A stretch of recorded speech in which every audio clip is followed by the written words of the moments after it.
Hello, my name is Stephen Wang, and I'm currently a senior student within the high school of Canyon Crest Academy, and I'm here to present a homebrew long baseline interferometry device for education and research purposes. So what exactly is LBI or VLBI? LBI stands for long baseline interferometry and represents a microwave-based geodetic technique that analyzes the magnitudes and differing arrival times of signals in order to determine the structure and location of its source. The technique itself has actually existed for decades, and it has gradually improved by more advanced signal transferring, receiving, and processing technology, up to very recent times, in which its culminated degrees of technological advancements. It enabled the Event Horizon Telescope to fabricate the first detailed image of the black hole, earning the project the Breakthrough Prize in Fundamental Physics within the year 2020. Following the aforementioned degree of progression, radio astronomy has shown major promise in expanding humanity's general understanding of the workings of the universe through an extension of our breadth of perception. The aforementioned breakthroughs in astronomical and technological achievement surely brings forth a wave of excitement and enthusiasm within the general field of astrophysics research, as it enables a variety of possible pursuits of study. Upon the imaging of the supermassive black hole present within Messier 87, there will surely exist a degree of interest for the application of long baseline interferometry in regard to the imaging of various other celestial formations or even other astronomical studies. However, such equipment necessary to utilize LBI techniques are often expensive, costing at least $270,000 in components, and is thus limited to researchers that might lack necessary funding. An excessive degree of opportunity cost, as well as the lack of involved populace, almost always serves as a hindrance to the general advancement of scientific research, and thus our ultimate objective is to provide a cheaper, open source, and more easily accessible alternative to long baseline interferometry technology, an ultra-low cost and portable LBI device for students and amateur astronomy researchers. So what exactly are the major components of an LBI network? A VLBI network comprises of multiple VLBI stations that are geographically distributed and separated across large distances, and thus the baselines between stations are evidently very large. In addition, the signals received from different base stations may experience very different propagation conditions due to the different environments and locations in space in which they're situated in. Each station typically consists of a digital baseband control unit, data storage units, network units, a power supply, and a GPS clock. Digital baseband control units each generate 500 control signals per second, and therefore cost around 20,000 per unit. Data storage units store and log all received signal data from antennas and may cost as much as around $16,000 per unit. In order to transfer the received signal data from the data storage units to the back-end computing servers in which they are processed, each VLBI station is equipped with a network unit that sends out stored signal data once every few seconds. High-speed network units may cost several $1,000s. In addition, each base station also has a power supply and a GPS clock, which costs another few $1,000s. In total, each VLBI station may cost hundreds of thousands of dollars and thus are usually operated and maintained by a team of experienced engineers and scientists, such as to reduce the risk of malfunction and mistake. Okay, so just to preface again, the aforementioned breakthroughs in astronomical and technological achievement surely bring forth a wave of excitement and enthusiasm within the general field of astrophysics research, as it enables a variety of possible pursuits of study. Among the imaging of the supermassive hole present within Messier 87, there surely exists a degree of interest for the application of a long-base interferometry in regard to the imaging of various other celestial formations and even other astronomical studies. However, professional-grade LBI/VLBI technology is highly expensive and thus often inaccessible for most researchers and students, regardless of their enthusiasm. This particular limitation serves as a major hindrance to productivity of astrophysics research as it limits research personnel and therefore output and productivity. So how can we resolve this? Or how can we at least make this problem lesser? So computing and communication storage and GPS units have surely decreased dramatically in cost during the past few decades. while also improving their performance. Thus, we've determined that it's feasible for us to fabricate an amateur long baseline interferometry station off of off-the-shelf components. In the right table, we list the bill of material costs of the proposed Homebrew LBI station design, which includes an antenna unit, computing, and control unit, as well as storage and receivers. The antenna unit includes dipole antenna, and GPS antennas, which is about $60. The compute and control unit is a Raspberry Pi 4B, which is about $50. The storage unit is a 32 gigabyte micro SD card, which is about $10. The Realtek software-defined radio receiver, which digitizes the received analog signal, costs less than $30 each. As such, the bill of material cost for one amateur LBI station can be as low as less than $200. It could even be lower than this because of these two observations that we've introduced to the left of our slide, which is Swanson's law, which actually applied to solar photovoltaic modules, in which it shows that the prices of these modules drop 20% for every doubling of cumulative shipments, which implies that the more people use our equipment, the cheaper it might be. Another well-known observation, known as Moore's law, as depicted in the bottom left, expresses the notion of how the number of transistors within an integrated circuit doubles without every 2 years, and thus it shows that technological achievement can make things equally capable while still greatly reducing their costs as time passes by.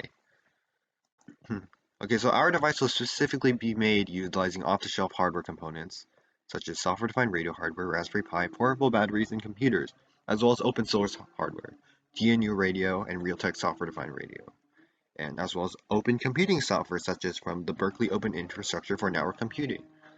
It functions quite similarly to how current LBI, professional-grade LBI stations and networks function. Our design consists of two major subsystems. One is a receiver subsystem and the other one is network and computing.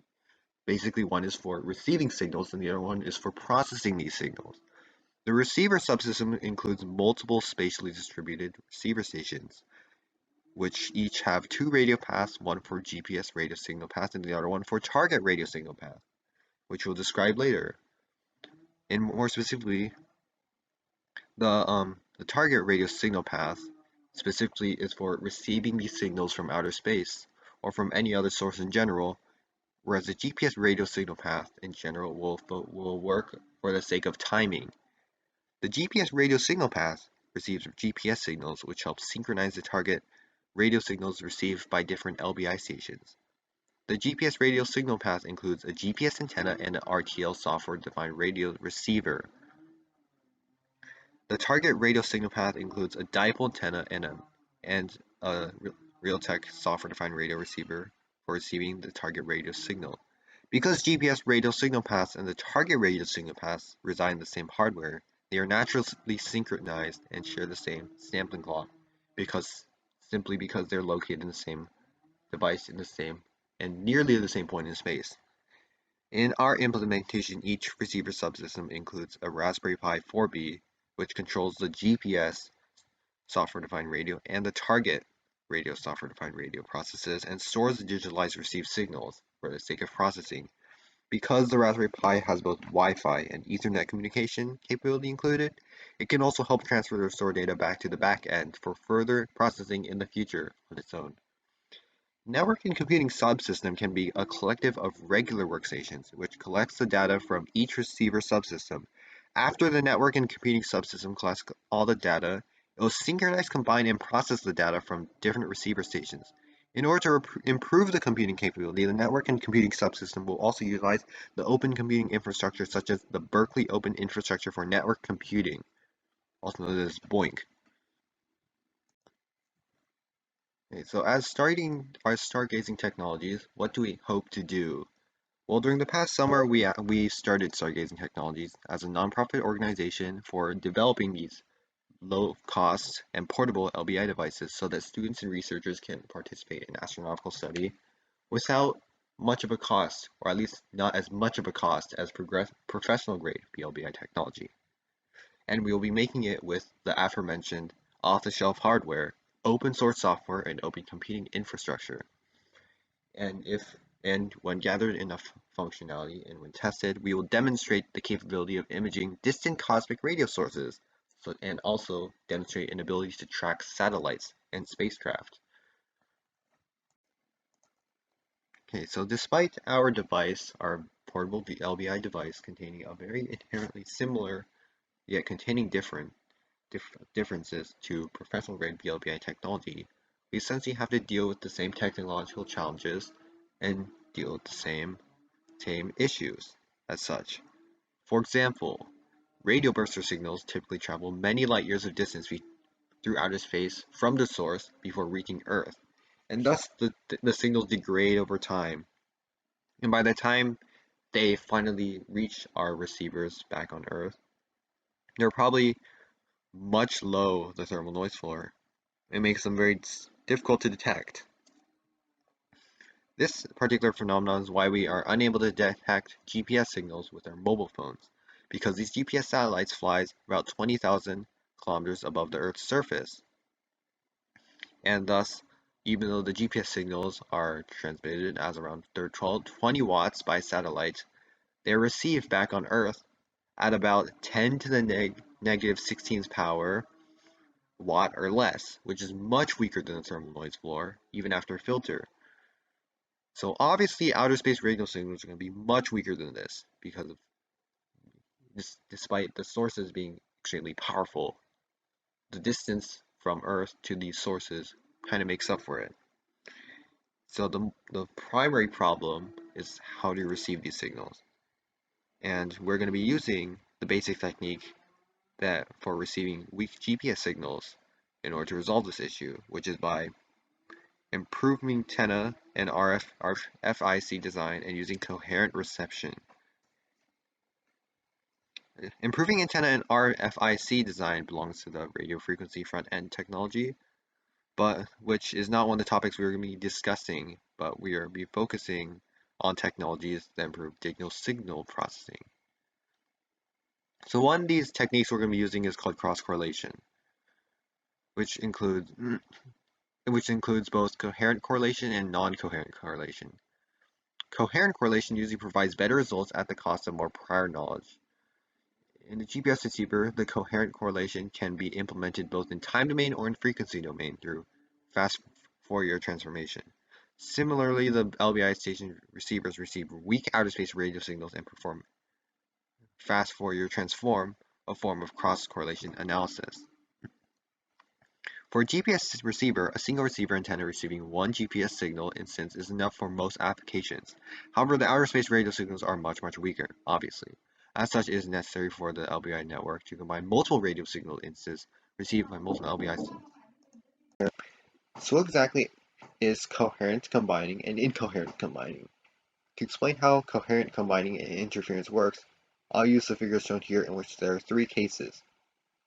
In the first case on the top, two signals are perfectly synchronized and combined, and thus the resulting signal looks stronger than either input through the general principle of constructive interference. We call this combination superposition combining. In the second case, or the middle, it shows a case that can be described as the opposite to the first one. In this case, two signals are perfectly synchronized and coherently combined, but one is coherently combined to the reverse of the other one, and thus, in this case, the two signals cancel out, and thus the output signal is almost zero, or essentially a flat line. In the third case, on the bottom, it shows that three signals are not synchronized and thus are incoherently combined. And as we can expect, the resulted signal is somewhere between the first case and the second case. From the three plots shown, we can conclude that with perfect synchronization and positive coherent combining, the output signal can be much stronger than all input signals used to create such signal. So how exactly do we coherently combine geographically distributed signals? In the left figure, I'll show a system function diagram of professional grade VLBI implementation. In the figure, there are two VLBI stations. One is located in Vlbi, Spain, and the other one is located in Shenzhen, China. Each of these two VLBI stations is equipped with at least an antenna, GPS, signal sampler, and disk array. The distance between the two VLBI stations is called a baseline, and in this case, it is more than 10,000 kilometers according to Google Maps. In order to optimally combine the signals received by two geographically distributed VLBI stations, we have to use a common reference signal or system as a synchronization reference. For VLBI or LBI applications, GPS system and signals are a common choice. The GPS systems can be used for synchronizing the local clocks between two geographically distributed VLBI stations, which will be used for sampling received radio signals. As we discussed before, the key DSP techniques for detecting weak radio signals is coherent combining the signals received by multiple receivers. To achieve this, the timing synchronization of the signals received is based off of a key. Because there is never perfect synchronization between the signals received, there are at least two major errors due to errors within timing or synchronization, which are the system errors or the synchronization errors.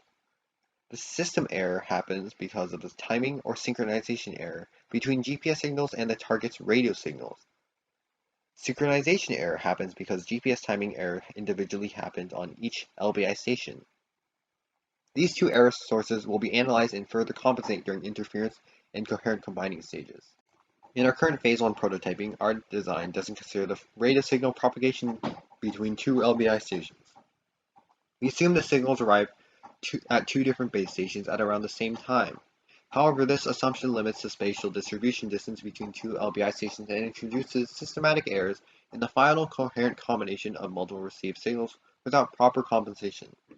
For example, as we know, the Earth's diameter is around 12,765 kilometers.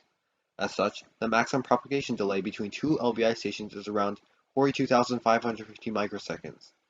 If we don't compensate for this delay, there will be about 43 milliseconds of errors. In our initial prototyping, we are using low-cost, Realtek software-defined radio receivers, which can operate at around 3 MHz sampling clocks, which generates one sample every 0.33 microseconds. As such, the maximum assumed coherent combining error is up to 0.17 microseconds without considering the target radio signal propagation delay. Considering the speed of light is around 300,000 kilometers per second, we can recommend maximum LBI station distance of our initial prototyping to be several hundred meters. In our next generation prototyping, the propagation delay will be taken account into the design. When a GPS signal receiver is synchronizing with GPS systems, the synchronization includes multiple different errors, which include propagation error, receiver clock error, and dilution of precision. The dilution of precision is because the constellation of GPS satellites are constantly changing and inconstant to each GPS receiver. Dilution of precision can be quantified as a factor equal or above 1, where the value lower is better and 1 is the ideal value. The higher the value, the larger the induced error can be. Propagation errors exist because the non-uniform and inconstant propagation delays between GPS satellites and the GPS receiver when each GPS satellite signal pass through the atmospheres arrive at the receiver. From the table, it shows the propagation errors include both ionospheric error and tropospheric error, in which the ionospheric error is much more significant.